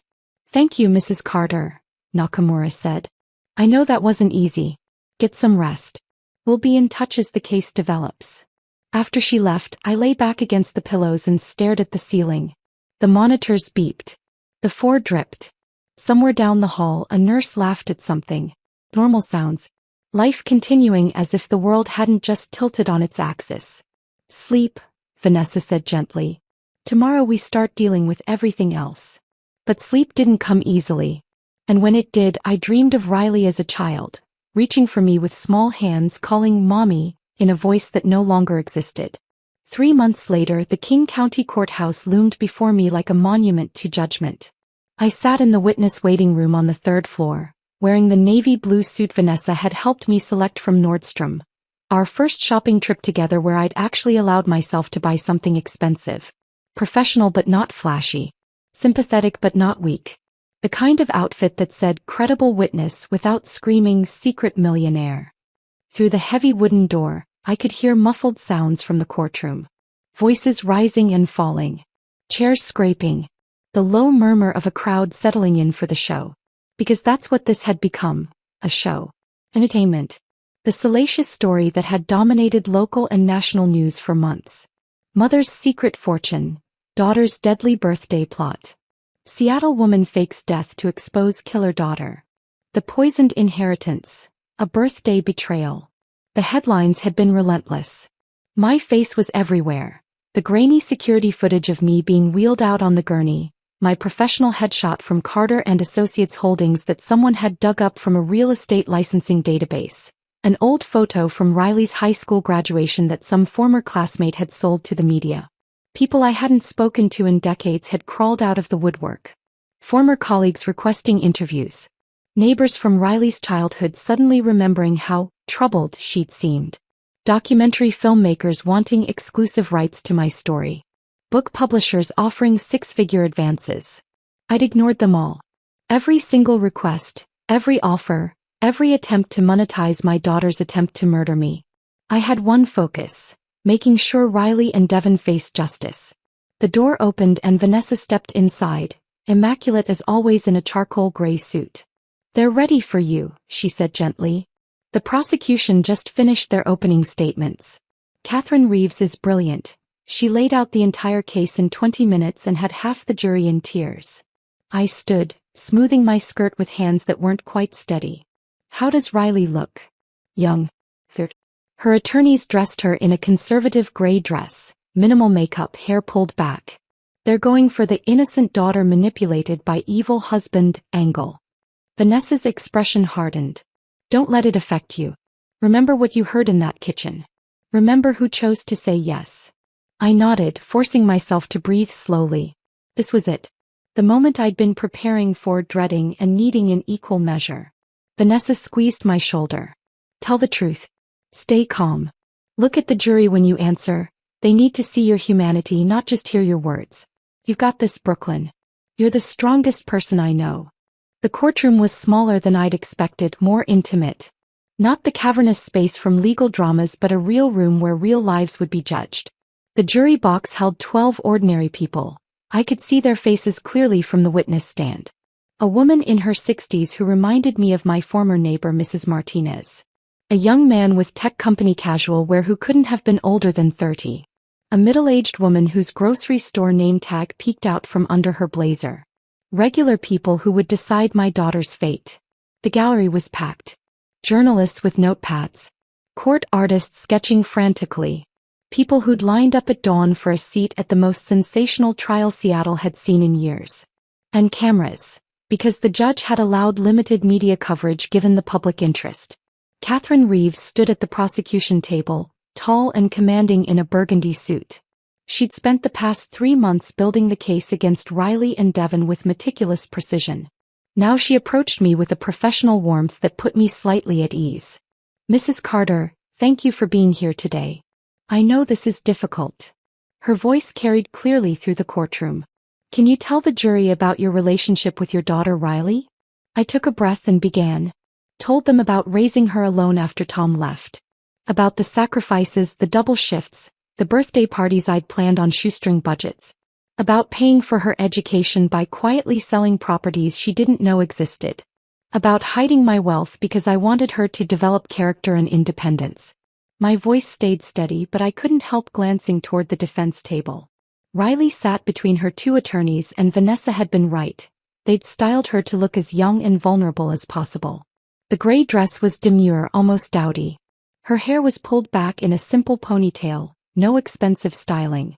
Her jewelry was minimal, just a simple silver cross necklace that I'd never seen her wear before, clearly chosen to signal innocence and faith. She looked nothing like the woman who'd handed me poison champagne while wearing a silk blouse and Cartier bracelet. When our eyes met, she didn't look away. For a long moment we just stared at each other across the courtroom. I searched her face for something: remorse, recognition, the daughter I'd raised. But all I saw was desperation and something that might have been defiance. Her lead attorney, a sharp-faced man named Richard Brennan, scribbled notes aggressively, preparing for cross-examination. Catherine guided me through the birthday dinner. The strange taste in the mimosa. The dizziness. The overheard conversation in the kitchen. "And what exactly did you hear Devon Garrison say?" Catherine asked. "He said he'd put 0.5 milliliters of antifreeze in the mimosa to make me disoriented and compliant. He said the champagne would contain 3 milliliters total, which would cause kidney failure within 12 hours and look like natural causes." A ripple went through the courtroom. One juror, a man in his 40s, visibly recoiled. "And what did your daughter Riley say during this conversation?" I took a breath, steadying myself. She asked what if someone questioned it. Devon told her no one would, that I had no close family or friends. That they controlled the narrative. Then Riley said, "But murder, Devon. She's my mother." The courtroom was absolutely silent. Even the journalists had stopped scribbling. And how did Devon respond? He said I was an obstacle to their survival. That they needed my life insurance and retirement account. That they needed it now, not in 20 years when I died naturally. My voice cracked slightly and I didn't try to hide it. And then Riley nodded and said okay. She told him to make sure I drank all of it. Objection. Richard Brennan shot to his feet. Your Honor, the witness is speculating about my client's intent based on. Overruled, Judge Morrison said firmly. The witness is testifying to what she directly observed and heard. Continue, Ms. Reeves. Catherine took me through the rest. The bathroom, the messages, the performance, the arrest. My testimony lasted nearly 2 hours and through it all I kept my composure. Kept my voice steady. Kept my eyes on the jury, letting them see the truth in my face. When Richard Brennan stood for cross-examination, he came out swinging. Mrs. Carter, you've testified that you built a $180 million fortune in complete secrecy, hiding it from your daughter for over 30 years. Is that correct? Yes. And you did this, you claim, to teach her character. To make her independent and strong. Yes. Isn't it true, Mrs. Carter, that you're a manipulative, controlling woman who enjoyed watching your daughter struggle while you sat on a fortune you refused to share? No. Isn't it true that when Riley finally found happiness with Devon, you couldn't stand losing control of her life? No. Isn't it true that you fabricated this entire poisoning story because you were angry that Riley had chosen her husband over you? No. I looked directly at him, then at the jury. I heard what I heard. I saw what I saw. The forensics confirmed ethylene glycol in the champagne and in the vial from their kitchen. Devon's internet search history is in evidence.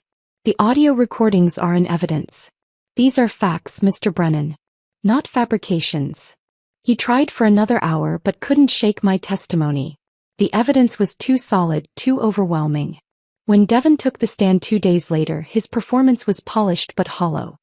He denied everything, claimed the evidence was planted or misinterpreted, painted me as a vengeful mother destroying her daughter's life.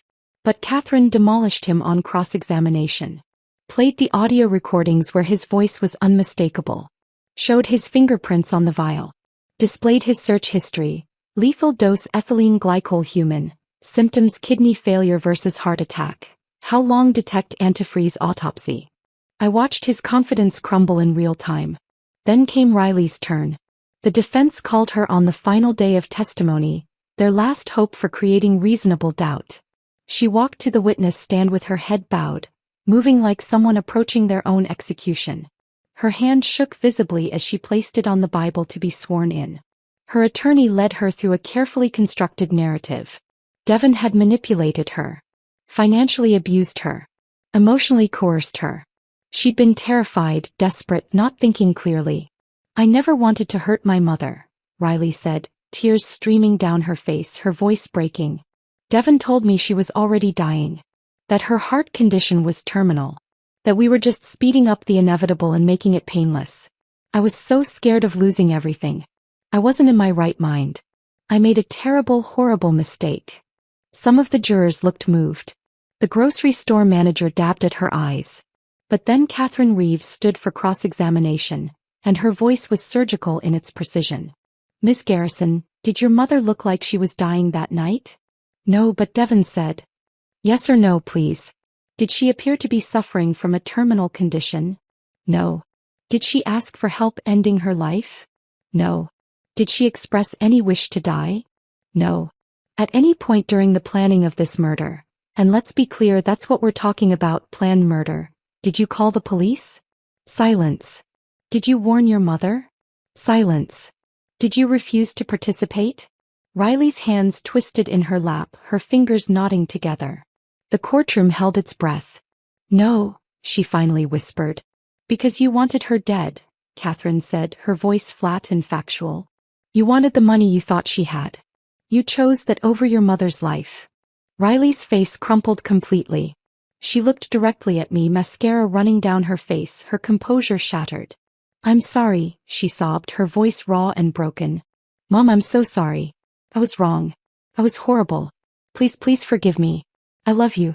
I never meant, I wasn't thinking, please. I looked at my daughter crying on the witness stand, begging for forgiveness, and felt absolutely nothing. No anger. No sympathy. No love. No hate. Just a vast empty space where a relationship used to be. The love had died in that kitchen 3 months ago.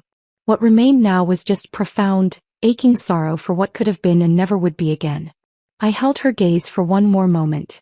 Then I looked away. And in that gesture, Riley seemed to finally understand that some betrayals can never be forgiven. And in that gesture, Riley seemed to finally understand that some betrayals can never be forgiven. The jury deliberations began the following morning. 6 hours felt like 6 years. I sat in a small conference room down the hall from the courtroom with Vanessa and Marcus Webb, who'd come to offer moral support. We didn't talk much. Just waited. Drank bad coffee from the courthouse vending machine. Watched the clock tick forward with agonizing slowness. My phone buzzed constantly with messages from people following the case, but I ignored them all. This moment belonged to me, to the truth, to whatever justice looked like. At 3:47 p.m. Vanessa's phone rang. "They're back," she said, standing immediately. The jury reached a verdict. My legs felt unsteady as we walked back to the courtroom. The gallery had filled again. Journalists who'd been waiting in the hallway, spectators who'd somehow heard the news, family members of other cases hoping to catch a glimpse of the conclusion to Seattle's most sensational trial.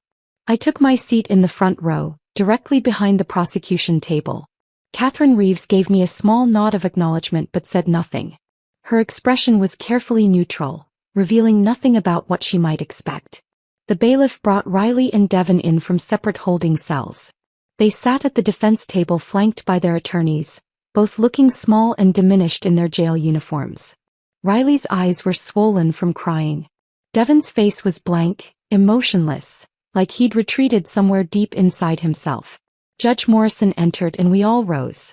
"Please be seated. I understand the jury has reached a verdict." The forewoman stood. A woman in her 60s, the retired teacher who'd reminded me of Mrs. Martinez. Her voice was clear and steady, showing no emotion. "We have your honor.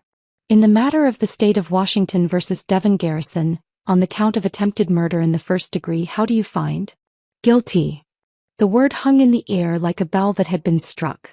"On the count of conspiracy to commit murder?" "Guilty." "On the count of assault with intent to kill?" "Guilty." Devon's face remained blank, but I saw his hands grip the edge of the defense table, knuckles going white.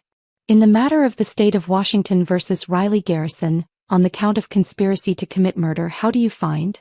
The forewoman's eyes flicked briefly to me, then back to the judge. "Guilty." Riley made a sound, a small broken gasp. "On the count of attempted murder in the first degree?" "Guilty." Riley collapsed forward onto the table, her shoulders shaking with sobs. Her attorney put a hand on her back, but she shrugged it off violently. The courtroom erupted in controlled chaos. Journalists scrambling for their phones, spectators whispering urgently, the judge's gavel pounding for order. I sat perfectly still, feeling Vanessa's hand squeeze my shoulder. Feeling Marcus's solid presence beside me. Feeling something that wasn't quite satisfaction and wasn't quite relief but was definitely closure beginning to form. "Order," Judge Morrison commanded. "I will have order in this courtroom." The noise subsided. Riley continued to sob into her hands, her whole body shaking. Devon stared straight ahead at nothing, his jaw clenched so tight I could see the muscles jumping. "Sentencing will be scheduled for 2 weeks from today," the judge continued. "Both defendants will remain in custody until that time. This court is adjourned." As the bailiffs moved to escort Riley and Devon back to holding cells, Riley twisted in her chair and looked at me one final time. Her face was destroyed. Makeup smeared, eyes red and swollen, features contorted with anguish. "Mom," she mouthed silently across the space between us. I held her gaze for 3 seconds. Then I stood, gathered my purse and walked out of the courtroom without looking back. 2 weeks later I returned for sentencing. Judge Morrison had reviewed the pre-sentencing reports, the victim impact statement I'd submitted in writing, the psychological evaluations of both defendants. She sat elevated behind her bench, steel-gray hair perfectly styled, reading glasses perched on her nose, looking every inch the avatar of justice she was meant to represent. "Devon Garrison, please rise." Devon stood, his expensive suit now hanging even looser on his frame. 5 months in jail had hollowed him out, made him look older and smaller than the confident man who'd mocked me for riding the bus. You orchestrated a cold-blooded murder plot against a woman whose only crime was loving her daughter and trying to teach her values, Judge Morrison said, her voice carrying absolute authority. You researched dosages. You purchased poison. You measured it with clinical precision. You discussed her death with the casual indifference of someone planning a dinner menu. You showed not one moment of hesitation, not one shred of humanity or remorse. She looked down at her notes, then back at Devon with undisguised contempt. I sentence you to 25 years in the Washington State Penitentiary without the possibility of parole for 15 years. During your incarceration, you will undergo mandatory counseling and will be required to participate in programs addressing financial crime and domestic manipulation. Bailiff, remove the defendant. Devon's face remained expressionless as they led him away, but I saw his hands trembling at his sides. Riley Garrison, please rise. Riley stood on unsteady legs, supported by her attorney's hand on her elbow. She looked impossibly young in her gray dress, hair pulled back, no makeup to hide the devastation on her face. For a moment she looked like the little girl I'd raised. The little girl who no longer existed. Judge Morrison removed her glasses and looked at Riley with something more complex than simple contempt.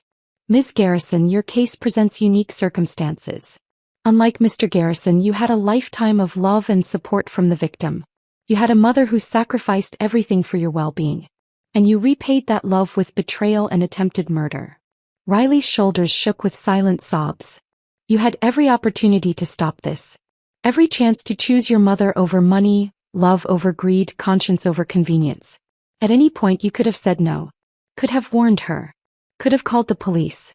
You chose not to. The judge's voice hardened. I sentence you to 18 years in the Washington State Penitentiary without the possibility of parole for 12 years. I am being more lenient than with Mr. Garrison because I do believe he was the primary architect of this plot. But make no mistake, you were a willing participant. You made a choice and choices have consequences. Riley turned to look at me as the bailiffs approached. Her mouth opened as if to speak but no words came out. Just silent tears tracking down her face. I watched my daughter being led away in handcuffs and felt the chapter finally, definitively close. The financial aftermath unfolded with brutal efficiency. Within 60 days of the arrest, the foreclosure on the penthouse was complete. I attended the auction out of morbid curiosity, sitting in the back row of a conference room at a downtown real estate office. The bidding was lackluster. The penthouse that Riley and Devon had paid $4.2 million for, mostly with borrowed money, sold for $3.8 million. The market had softened and the property's notorious history didn't help. Sight of the birthday poison plot wasn't exactly a selling point. The proceeds went directly to creditors. After the primary mortgage, the second mortgage, the property taxes, and the legal fees, there was nothing left. Less than nothing. Devon and Riley still owed money even after losing everything. The luxury cars were repossessed within the first month. The BMW and Mercedes both auctioned off for less than the outstanding lease payments. The designer furniture was liquidated through an estate sale company, selling for pennies on the dollar. I saw photos online. Riley's carefully curated life scattered across folding tables in a warehouse, strangers pawing through her expensive delusions. Her so-called friends evaporated like morning fog. The people who'd surrounded her at charity galas and yacht parties and ski trips, people who'd benefited from her borrowed generosity, disappeared completely. Not one sent a letter to the jail. Not one showed up at the trial to offer support. Not one stood by her when the money ran out. I took no satisfaction in their financial destruction. That had never been the point. But I did take comfort in knowing that the empire I'd built, the $180 million portfolio, the 17 office buildings, the shopping centers and residential complexes, would never fall into their hands. The Carter Foundation for Women's Entrepreneurship was officially established with $150 million in initial funding. Vanessa served as board president, along with 4 other successful businesswomen I'd recruited. The foundation's mission was simple: provide grants, mentorship, and resources to single mothers trying to start businesses while raising children alone. Women like I had been 30 years ago. Women who needed a chance, not charity. Women who would work themselves to exhaustion for their children's futures. The remaining $30 million stayed in trust for my own retirement and care. More money than I could spend in 2 lifetimes, but security I'd earned through decades of sacrifice. 6 months after the trial ended, I received an envelope in my mail. Prison correspondence, carefully screened by the Department of Corrections. Riley's handwriting on the front, the same looping script I'd seen on birthday cards and school assignments decades ago. I stood in my small apartment holding that envelope for a full 10 minutes, debating whether to open it or throw it away.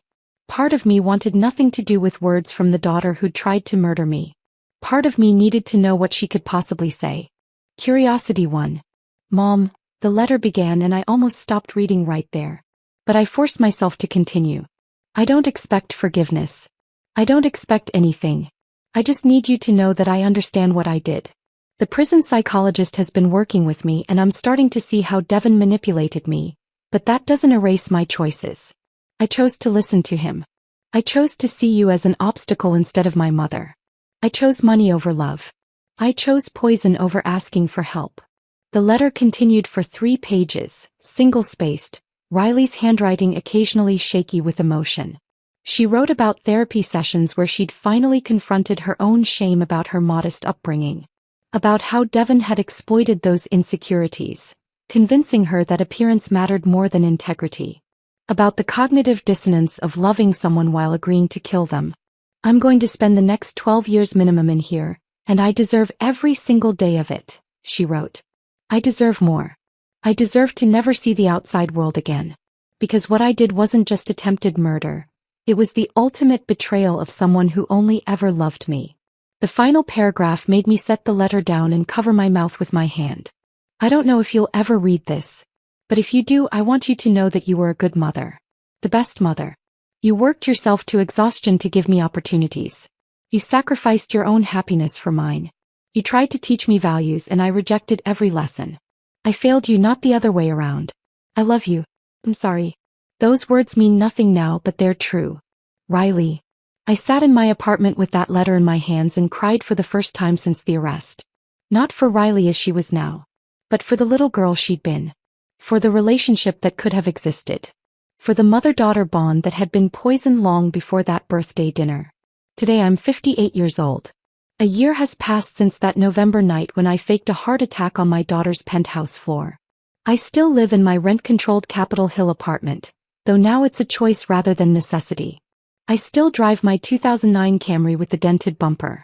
I still clip coupons on Sundays and wear sensible shoes from Payless. But I'm no longer hiding who I am. Carter and Associates Holdings is public knowledge now. I've done interviews with business journals and women's magazines about building wealth in silence, about the philosophy behind my choices, about what I'd do differently if I could go back. I've become an accidental advocate for financial literacy and women's economic independence. High schools invite me to speak to students about long-term thinking. Business organizations want me on panels about real estate investment. It's strange being visible after decades of invisibility, but I'm adapting. Last month, the Carter Foundation hosted its first annual grant ceremony. 15 single mothers received funding to start businesses. Everything from a mobile pet grooming service to a bookkeeping firm to a graphic design studio. I stood on that stage and told them the part of my story that mattered. The struggle, the sacrifice, the belief that hard work and smart decisions could change everything. They didn't need to hear about the murder attempt. They'd already seen that on the news. They needed to hear about the part before. The woman who'd built something from nothing while the world underestimated her. As for Riley, I haven't written back. I haven't visited the women's correctional facility where she's serving her sentence. I don't know if I ever will. I kept her letter though. Put it in a wooden box along with her baby photos, her elementary school report cards, the construction paper birthday cards she made me when she still thought I hung the moon. Maybe someday I'll be ready to forgive her. Maybe not. Some betrayals cut too deep to heal, even with time and therapy and tearful letters. But I'm no longer defined by what she did to me. I'm defined by what I built, what I survived, and what I'll leave behind when I'm gone. I'm Brooklyn Carter. I built a $180 million empire in silence. I survived my daughter's murder attempt. I exposed the truth and brought justice. And I'm still standing. Brooklyn Carter doesn't lose. Brooklyn Carter endures. If this story of a mother's ultimate survival had you holding your breath, smash that like button right now. My favorite part was when Brooklyn faked that heart attack on the floor, knowing the police were already on their way. What was your favorite moment? Drop it in the comments below.